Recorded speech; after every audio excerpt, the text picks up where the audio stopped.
നമസ്കാരം. വർത്തമാനത്തിലേക്ക് സ്വാഗതം. കേരള രാഷ്ട്രീയത്തിലെ വിവാദ പുരുഷനാര് എന്ന ചോദ്യത്തിന് ഉത്തരം പി സി ജോർജ് എന്നത് തന്നെയായിരിക്കും. പി സി ജോർജിന്റെ നാവ് തന്നെയാണ് പി സി ജോർജിന്റെ വില്ലൻ എന്ന് പി സി ജോർജിന് പോലും ബോധ്യം കാണും. ഇപ്പോൾ ബി ജെ പിയുടെ ഒരു നേതാവ് തന്നെയാണ് പി സി ജോർജ്. ബി ജെ പിക്ക് തന്നെ ഒരു പാരയാവുകയല്ലേ ഇപ്പൊ പി സി ജോർജ്. ഈ അടുത്ത കാലത്ത് തന്നെ മുസ്ലിങ്ങളിലെല്ലാം തീവ്രവാദികളാണെന്ന് പറയുകയുണ്ടായി. ഇനിയും പറയാനുള്ള സാധ്യതകളുണ്ട് പി സി ജോർജിന്റെ ഒരു പോക്ക് വെച്ച്. പി സി ജോർജ് ഒരു വാപോയ കോടാലിയാണെന്നാണ്.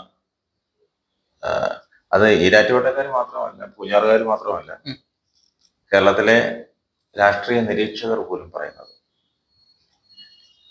അത് ഒരു കാര്യം സത്യമാണ്. പി സി ജോർജിന്റെ നാവ് തന്നെയാണ് അയാൾക്ക് കുഴപ്പം. എന്നും എക്കാലത്തും അയാളെ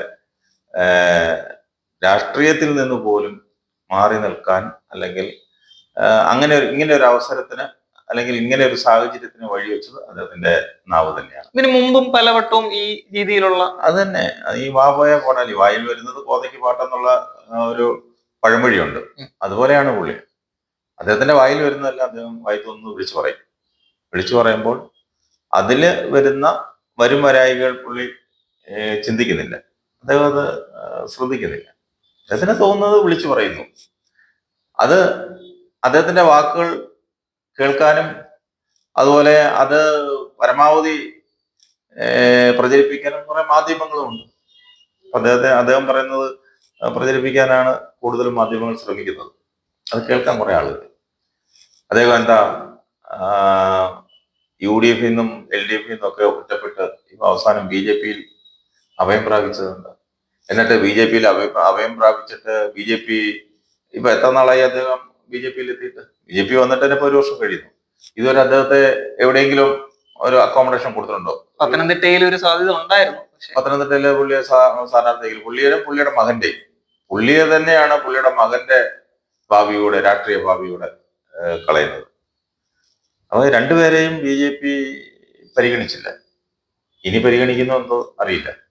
പക്ഷേ പി സി ജോർജ് കഴിവുള്ള ഒരു പൊതുപ്രവർത്തകൻ തന്നെയാണ്. ഒറ്റയ്ക്ക് നിന്ന് പോലും പുള്ളി പൂഞ്ഞാറിൽ സ്വന്തം മണ്ഡലത്തിൽ മത്സരിച്ച് യു ഡി എഫിനെയും എൽ ഡി എഫിനെയും തള്ളി അദ്ദേഹം വിജയിച്ചിട്ടുണ്ട്. പക്ഷേ ആ വിജയമൊക്കെ അവസാനം പൂഞ്ഞാറുകാര് തന്നെ തള്ളി പറഞ്ഞു അവർക്ക് പറ്റിയ അബദ്ധമാണ്. എൽ ഡി എഫിൽ നിന്ന സമയത്ത് ഒരു മന്ത്രി പോലും ആകാനുള്ള സാധ്യത ഉണ്ടായിരുന്നല്ലോ. എൽ ഡി എഫിൽ നിന്ന് പുള്ളിക്ക് എന്താ മന്ത്രി ആയാല് പുള്ളിക്ക് ആകാമായിരുന്നല്ലോ. ഇടതുപക്ഷത്ത് മാത്രമല്ല, യു ഡി എഫിൽ നിന്നപ്പോ പോലും പുള്ളിക്ക് ആകാമായിരുന്നല്ലോ. പുള്ളി ആകെ കൂടി ആയത് ചീഫ് വിപ്പ് മാത്രമാണ്. അദ്ദേഹത്തിന് വേണ്ടി ഉണ്ടാക്കിയതാണെന്ന് വേണമെങ്കിൽ പറയാം ആ സ്ഥാനം അന്ന്. പക്ഷേ അദ്ദേഹത്തിനൊക്കെ രാഷ്ട്രീയത്തിൽ ഒരു ഭാവി ഉണ്ടായിരുന്നു. ഇപ്പോഴും ആ മണ്ഡലമൊക്കെ, പൂഞ്ഞാറ് മണ്ഡലമൊക്കെ പുള്ളിക്ക് കൈവെള്ളയിൽ കൊണ്ടു നടക്കാമായിരുന്നു. പക്ഷേ അദ്ദേഹത്തിന്റെ നാവും വാക്കുകളുമാണ് അദ്ദേഹത്തെ ഇത്രയും പിന്നോട്ടടിച്ചത്. എന്നാൽ പി സി ജോർജിനെ അനുകൂലിക്കുന്നവർ പറയുന്നത് പിണറായി വിജയന്റെ ഒരു കൈ കാരണമാണ് പി സി ജോർജിന്റെ രാഷ്ട്രീയ ഭാവി തന്നെ നശിച്ചത് എന്ന് വരെ ഒരു ആക്ഷേപമുണ്ട്. ഇപ്പം അത് ആർക്ക് വേണേലും എങ്ങനെ വേണേലും പറഞ്ഞുകൂടെ? കെ കരുണാകരൻ മൂലം രാഷ്ട്രീയ ഭാവി പോയ ആളുകളുണ്ടെന്ന് പറയുന്നില്ലേ? അതുപോലെ അതൊക്കെ ഇങ്ങനെ പറയും. അതിനകത്തും അതല്ലല്ലോ കാര്യം. പി സി ജോർജിനെ നമ്മൾ നോക്കിയാൽ പി സി ജോർജിന്റെ നാവ് തന്നെ, പി സി ജോർജിന്റെ പ്രവർത്തനവും പി സി ജോർജിന്റെ നാവിന് എല്ലില്ലാത്തതുകൊണ്ട് അദ്ദേഹം വിളിച്ചു പോകുന്ന കാര്യങ്ങളുമാണ് അദ്ദേഹത്തെ പിന്നോട്ടടിച്ചത്. അത് യാഥാർത്ഥ്യമാണ്.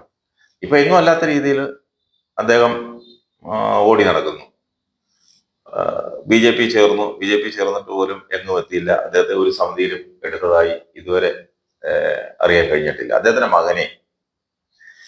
ഈ അടുത്ത സമയത്ത് കേൾക്കുന്നു അദ്ദേഹത്തിന്റെ മകൻ ന്യൂനപക്ഷ സംഘടനയുടെ, ബി ജെ പിയുടെ തന്നെ ക്രൈസ്തവ ന്യൂനപക്ഷ സമിതിയുടെ പ്രസിഡന്റ് ആവും എന്നൊക്കെ ഇങ്ങനെ ഇടയ്ക്കൊന്ന് കേട്ടു. അതുപോലും പക്ഷേ ആക്കിയില്ല എന്നുള്ളതാണ് ഇതുവരെ യാഥാർത്ഥ്യം. അതുപോലെ അദ്ദേഹത്തെ എനിക്ക് തോന്നുന്നു കഴിഞ്ഞ ഒരു ബി ജെ പിയുടെ ഒരു നേതൃയോഗത്തിൽ ഇദ്ദേഹത്തെ വിളിച്ചിരുന്നു. സംസ്ഥാന തലത്തിലുള്ള ഒരു നേതൃയോഗത്തെ അദ്ദേഹത്തെ കണ്ടിരുന്നു. ഇലക്ഷൻ കഴിഞ്ഞതിന് ശേഷം, ഈ പാർലമെന്റ് തെരഞ്ഞെടുപ്പ് കഴിഞ്ഞതിന് ശേഷം. അതിനുശേഷം ഒന്നും പിന്നെ ബി ജെ പി വേദികളിലൊന്നും PC ജോർജിനെ കണ്ടിട്ടില്ല. മാത്രമല്ല കഴിഞ്ഞ തെരഞ്ഞെടുപ്പിൽ പോലും, പത്തനംതിട്ടയിൽ നടന്ന തെരഞ്ഞെടുപ്പിൽ പോലും, തെരഞ്ഞെടുപ്പിന് മുൻപ് PC ജോർജ് BJPക്ക് എതിരെയൊക്കെ പറഞ്ഞിരുന്നു. അന്ന് പോലും അദ്ദേഹത്തിന്റെ നാവ് അടങ്ങിയിരിക്കാനും അദ്ദേഹം മിണ്ടാതിരിക്കാനും വരെ കെ സുരേന്ദ്രൻ ശാസന കൊടുത്തതൊക്കെ നമുക്കറിയാം. BJP നേതൃത്വം അയാളെ ശാസിച്ചതൊക്കെ നമുക്കറിയാം. പക്ഷെ ഒരു കാര്യം വ്യക്തമാണ്, കഴിവുള്ള നേതാവ് തന്നെയായിരുന്നു. ഇപ്പോൾ അദ്ദേഹത്തിന് സ്ഥലകാല ബോധം നഷ്ടപ്പെട്ടോ എന്നുള്ള ഒരു സംശയം മാത്രമാണുള്ളത്. അദ്ദേഹത്തിന്റെ മണ്ഡലത്തിലെ ചില കാര്യങ്ങളൊക്കെ അദ്ദേഹം വിളിച്ചു പറയുകയും അതൊക്കെ സത്യമാണോ ഇല്ലയോ എന്ന് നമുക്കറിയില്ല. അവിടെ ഉള്ള ആളുകളൊക്കെ അദ്ദേഹത്തെ ഒരു സമയത്ത് അദ്ദേഹത്തെ കൂടെ കൊണ്ടു നടന്ന് അദ്ദേഹത്തിന്റെ നെല്ലുപോലെ നടന്ന ആളുകളെ തന്നെയാണ് അദ്ദേഹം തള്ളി പറഞ്ഞത്. അവര് തന്നെയാണ് ഇപ്പോൾ ഇദ്ദേഹത്തെ തള്ളി പറയുന്നത്. അവർക്ക് പറ്റിയ ഒരു അബദ്ധമാണെന്നും അവർ പറയുന്നുണ്ട്. അദ്ദേഹത്തെ വിജയിപ്പിച്ച് നിയമസഭയിലേക്ക് വിട്ടത് ഒരു അബദ്ധമായി പോയി എന്ന് പറയുന്ന ആളുകളാണ് ഭൂരിപക്ഷം. അതുകൊണ്ടാണല്ലോ അദ്ദേഹം കഴിഞ്ഞ പ്രാവശ്യമൊക്കെ മത്സരിച്ചപ്പോൾ അദ്ദേഹത്തിന് എങ്ങും എത്താതായി പോയത്. തോൽപ്പിച്ചതാണെന്നൊക്കെയാണ് പറയുന്നത്. തീർച്ചയായും തോൽപ്പിച്ചതാണല്ലോ. തോൽപ്പിക്കാതെ വോട്ട് ചെയ്യാതെ ജയിക്കില്ലല്ലോ. സമുദായ സംഘടനകൾ ചേർന്ന് നിന്ന് അദ്ദേഹത്തെ തോൽപ്പിച്ചു എന്നുള്ള. തീർച്ചയായും സമുദായ സംഘടനകൾ, ഈവൻ ഇങ്ങേറ്റം അദ്ദേഹം പ്രതിദാനം ചെയ്യുന്ന ക്രൈസ്തവ സഭ പോലും അദ്ദേഹത്തിന്റെ കൂടെയില്ല.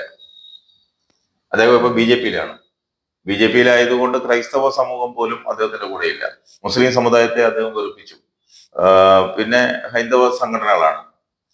അവർക്ക് ഇദ്ദേഹത്തെ എത്രത്തോളം ദഹിക്കുന്നു എന്ന് നമ്മൾ കണ്ടുകൊണ്ടിരിക്കുകയല്ലേ. ശബരിമല വിഷയം വന്ന സമയത്ത് ഒരുപാട് ഇദ്ദേഹത്തെ അനുകൂലിച്ച് ആളുകൾ വന്നിട്ടുണ്ടായിരുന്നു. അതാ പറഞ്ഞ അവസരത്തിലും അനവസരത്തിലും ഒക്കെ ഒരുപാട് ഇദ്ദേഹം പല ഗീർവാണങ്ങൾ കാണിക്കും. അത് പുള്ളി എന്താ പറയുന്നത് പുള്ളിക്ക് തന്നെ അറിയില്ല. അങ്ങനെ വരുമ്പോൾ എതിർപ്പുകളും അതുപോലെ അനുകൂലവും ഒക്കെ ഉണ്ടാവും. അതിന്റെ വഴിക്ക് പോകും. ശബരിമല വിഷയമൊക്കെ കഴിഞ്ഞ കാര്യങ്ങളാണ്.